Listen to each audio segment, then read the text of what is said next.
Hello and much love to anyone who has come across this video. My name is Callum Kaczynski. I'm 23. I'm a proud gay Scottish man and I've always been singing or dancing or whatever else in between for my supper and for my pennies. So I suppose that makes me involved in the arts industry to a certain degree. And beyond what I love to do in terms of my livelihood, I'm just another wee human being. And above all else, I'm mostly just concerned about equality, honesty, justice, and freedom. Just really quickly before I delve into any of my thoughts or discuss any self-revelations that I have had as an individual, I just want to acknowledge what a great thing We Are Tired is doing as an organisation, and I really appreciate you asking me to speak. I'm going to begin from a place of empathy for the world as a whole. And the reason I say that is because I think it's undeniable that the perplexing events of 2020, which have transpired globally, have had profound effects on people's emotions to some level in whatever aspect of their lives. Like, people's businesses and livelihoods have gone under and they're struggling financially. Many people have lost loved ones and they're still in mourning. There's been a lot of domestic abuse. There is just the fear of the unknown. And on top of all that, like a shitty government that doesn't know what the fuck it's doing. So it's just pivotal to approach other people with an open heart and open mind and just open ears, ready to listen to what they're going through. So I will try and acknowledge everyone's potential hurt and hardship and understand why they say the things that they do or why they behave in certain ways that it's maybe not their fault. I guess what I'm referring to is people's conditioning. And then, like a domino effect, whatever experiences have come your way as a result of the way you've been conditioned in your society, that shapes your perception of everything that you see and you hear. But an amazing gift if you can get in touch with this as a grown adult who can rewire themselves. Instead of just like seeing your world, if you can zoom out and see the world and the bigger picture that's going on, that's everything. That is your world, really. You can't get mad at yourself or at others for the blinkers that have been put on me or you, but you can take them off.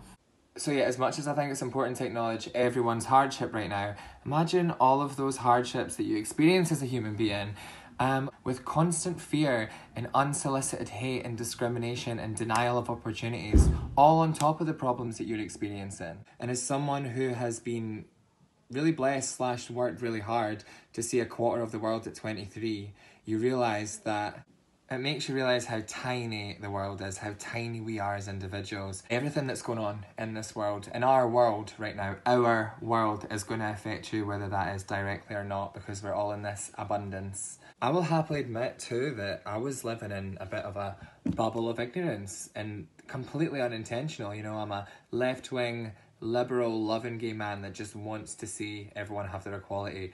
But we need to know what's going on. We need to make ourselves uncomfortable because, look, if you're a woman, a gay person, a bi person, a trans person, a person of colour, just a person pretty much. Anyway, you get my point. If you're not a prehistoric bigot, you need to know what's what. There's always going to be hateful, sad and angry people in the world. And that hate is being perpetuated by the people who are leading our nations.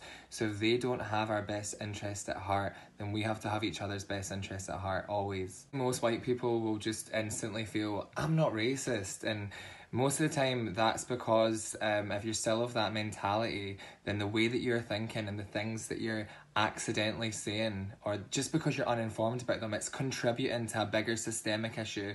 No one's saying that you're maliciously outright a racist, but to have that awakening and to start educating yourself on those blind spots and rising to the occasion, that's all you need to do. You just got to drop your ego and love yourself and want to know more. And if you know inside that you're a good person and you don't discriminate and you're not racist, don't have ifs or buts. Listen to people. Listen to people's actual experiences. That's entitlement, you know, it's privilege. Use it wisely. Contribute to conversations. Use your voice wherever you have your foot in the door, whether that's your own personal theatre group in your hometown or a big ballet company. It's such a gift to just naturally be in a position that you can speak up and use your voice and find your bravery and advocate for other people to have the things that you already have. Why shouldn't they have it? Anyway, with all that being said, it's just important to keep educating each other with love and be patient with people. I think if you're an individual who has experienced oppression and you've been denied of experiences or you've been abused for no reason just because of who you are, it helped me stand faster. Sometimes it's a case of just being patient with people. Folk are going to have these realizations and want to learn at different points and different journeys. I see this year as a really positive time. It's brought a lot of clarity, it's brought a lot of awakening, and things are just going to take time because this is a cultural shift. It's a marathon, it's not a race. All we can actually do is just continue the momentum and keep explaining things to each other in a loving way. Speaking of cultural shifts, I know there's going to be a lot of positive changes from here on out within the arts and entertainment sector. Sorry for the technical difficulties. I was recently working for Crystal Cruises, which on the whole was great because of the fact that it opened up opportunities and allowed me to make wonderful connections with people. I'm just going to share with you an email that I sent to Crystal Cruise Lines because this ties in with what I was saying about wherever you've got your foot in there, use your voice, provoke thoughts. Even if they didn't respond to you like me. It's a bit of a shame that the company didn't actually acknowledge this email, but you know what, we're all putting out energy and we're all being a little ripple in a greater wave of love and acceptance and equality and change. So I am going to share this email with you because it was my honest experience.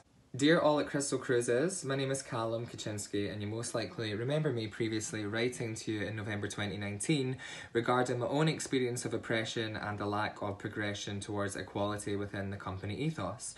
I would like to state that this email is not to blame and shame anyone for what has already transpired.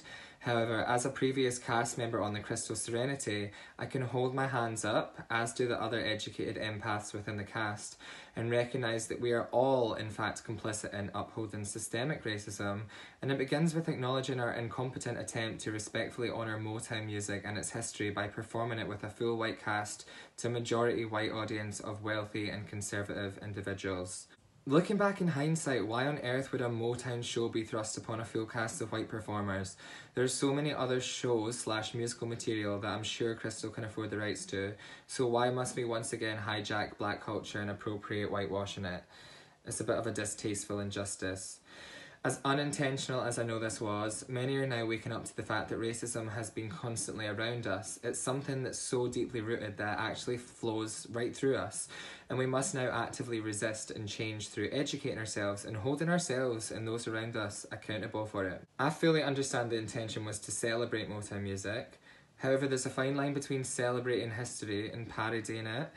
When we first opened the show, some of our minority of black guests expressed their outrage towards the offensive production, and their reviews were simply discarded and deemed as overreactions. Even if they appreciated our attempt to convey the enchantment of Motown music, it must be extremely disheartening to go back to your cabin and think, it's a real discrimination that there's not enough excellent and talented black individuals being given the opportunity to shine where they most definitely could be. Please let it read clear that I'm in no way demeaning the process, as it was honestly the most enjoyable rehearsals I have ever partaken in, and I learned many things from the artistic professionalism of the creators. They're an absolute credit to the company, but I have to admit I did feel uncomfortable when being told many times to find my inner black. We're not black. We do not possess inner black. That is why you should hire more black performers in order to break the cycle and support a much more multicultural and integrated society. Going forward, I hope the company is now having many needed discussions about systemic racism, because we're not innocent.